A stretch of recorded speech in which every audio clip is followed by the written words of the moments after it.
हमारे जो हैं सलाम मुतासरीन बेचारे आके जो हैं वो लाइनों में लगे हुए हैं। और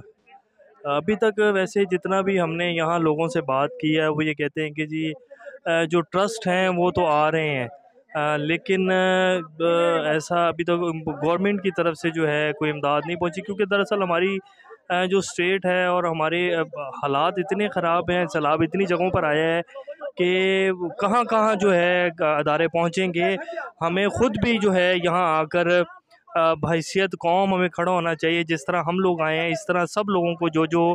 टीवी पर बैठ के देख रहे हैं और जिनके पास इस्तात है लोगों की मदद करने की, तो उन सब लोगों को जो है वो आना चाहिए, ताकि ये सिर्फ़ रियासत का काम नहीं है, गवर्नमेंट का काम नहीं है, ये हम सब लोगों का जो है फ़र्ज़ है कि हम इन सब लोगों को जितना हम मदद कर सकते हैं वो करें, और जितना जो है वो